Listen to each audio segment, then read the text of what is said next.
আসসালামু আলাইকুম। আজকে আমরা দেখব একটি ম্যাট্রিক্সের সাথে যদি আইডেন্টিটি ম্যাট্রিক্স গুণ করি তাহলে কি হয়। অর্থাৎ ম্যাট্রিক্স এবং আইডেন্টিটি ম্যাট্রিক্সের গুণ কিভাবে করতে হয় সে বিষয়টি দেখব। এখানে একটি আইডেন্টিটি ম্যাট্রিক্স নেওয়া হয়েছে। যেমন ধরেন সেটি হচ্ছে প্রথম কলামে আছে 1 0 1, দ্বিতীয় কলামে 0 1 0 এবং তৃতীয় কলামে 0 0 1।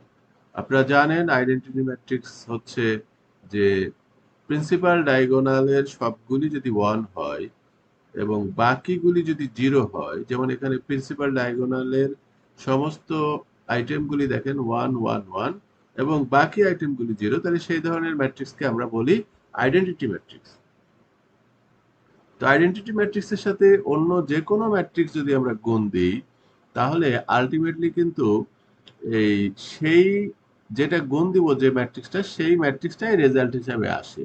অর্থাৎ আইডেন্টিটি ম্যাট্রিক্সের সাথে গুণ দেওয়া আর একের সাথে গুণ দেওয়া বিষয়টা একই রকম হয়। তো চলুন আমরা এই গুণটা করে দেখি। যেমন ধরেন আমরা ম্যাট্রিক্সের গুণের সময় আপনারা জানেন যে প্রথম ম্যাট্রিক্সের প্রথম সারি এবং দ্বিতীয় ম্যাট্রিক্সের প্রথম কলাম গুণ করে এই পজিশনে বসাতে হবে। তো আমরা বসাই। ওয়ানের ওয়ানের সাথে আমরা গুণ করব এ, তাহলে 1 ইন্টু এ। জিরোর সাথে আমরা গুণ করব সি, 0 ইন্টু সি। এবং জিরোর সাথে গুণ করব ই, তাহলে 0 ইন্টু ই। এটা হবে একটা ভ্যালু। এবার প্রথম ম্যাট্রিক্সের প্রথম সারি এবং দ্বিতীয় ম্যাট্রিক্সের দ্বিতীয় কলামে গুণ করে আমরা পাশে বসাবো। তো প্রথম ম্যাট্রিক্সের প্রথম সারিতে আছে 1, দ্বিতীয় ম্যাট্রিক্সের আহ, প্রথম কলামে আছে বি, তাহলে 1 ইন্টু বি, তারপরে 0 ইন্টু ডি, তারপরে 0 ইন্টু এফ। এটা আমরা বসালাম। তাহলে আমাদের উপরের লাইন লেখা শেষ। এবার চলুন মাঝের সারির জন্য করি।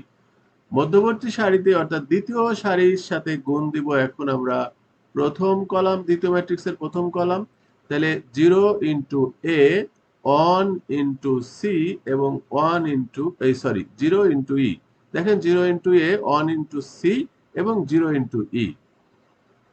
এবং দ্বিতীয় সারির সাথে দ্বিতীয় কলামের গুণ করে আমরা ডান পাশে বসাই, তাহলে 0 ইন্টু বি, 1 ইন্টু ডি এবং 0 ইন্টু এফ আমরা এখানে বসালাম। এবার সর্বশেষ তৃতীয় সারি, প্রথম ম্যাট্রিক্সের তৃতীয় সারির সাথে আমরা গুণ করব। তাহলে তৃতীয় সারির সাথে আমরা প্রথমে প্রথম কলামের গুণ করব। তো চলেন 0 ইন্টু এ, 0 ইন্টু সি এবং 1 ইন্টু ই। এই যে 0 ইন্টু এ, 0 ইন্টু সি এবং 1 ইন্টু ই। এবং এই তৃতীয় সারির সাথে দ্বিতীয় কলাম এবার গুণ করি। 0 ইন্টু বি, 0 ইন্টু ডি এবং 1 ইন্টু এফ। এই যে, আচ্ছা। তো এখন এগুলি সব যদি আমরা গুণ করি তাহলে রেজাল্ট আসলে এখান থেকে এই পাবো, কারণ বাকিগুলি তো 0 হয়ে যাচ্ছে। এখান থেকে আমরা সি পাবো কারণ বাকিগুলি 0 হয়ে যাচ্ছে এবং এখান থেকে ই পাবো। তাহলে এ সি ই। এবং এখান থেকে আমরা পাচ্ছি বি, বাকিগুলি 0 হয়ে যাচ্ছে। এখান থেকে পাচ্ছি ডি, বাকিগুলি 0 হয়ে যাচ্ছে। এখান থেকে পাচ্ছি এফ। অর্থাৎ যার সাথে আমরা আইডেন্টিটি ম্যাট্রিক্স গুণ দিলাম রেজাল্ট আসলে সেটিই হচ্ছে। আমরা এবার আরেকটা দেখি। এইখানে এটা -4 -3 -6 এবং 5, এটা একটা ম্যাট্রিক্স, তার সাথে আমরা গুণ দিচ্ছি এই যে একটা আইডেন্টিটি ম্যাট্রিক্স। তো আইডেন্টিটি ম্যাট্রিক্স গুণ দেওয়ার ফলে আমাদের প্রথম সারি প্রথম কলাম গুণ হচ্ছে, তাহলে 4 -4 আর 1, -4 ইন্টু 1 আর -3 ইন্টু 0 আর -4 ইন্টু 0 এবং -3 ইন্টু 1। এই হলো প্রথম লাইন হয়ে গেল। এবার দ্বিতীয় লাইনে আসি।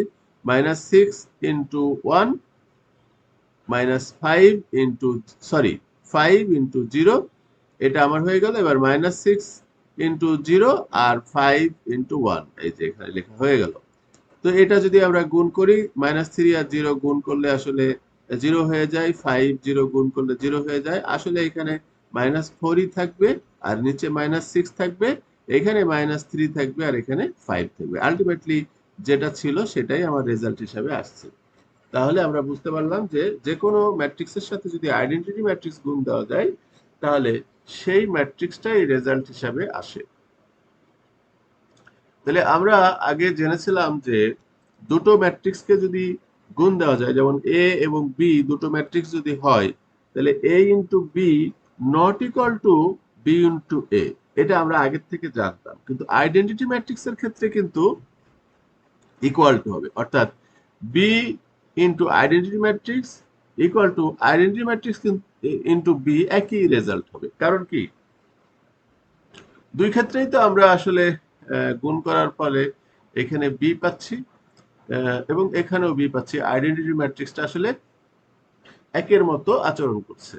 সো আমরা তবুও এখানে একটু করে দেখলাম বি ইন্টু আইডেন্টিটি ম্যাট্রিক্স, তাহলে বি আমাদের এটা আছে 1 2 3 4, এটা একটা ম্যাট্রিক্স, এটাকে আমরা বি চিন্তা করছি।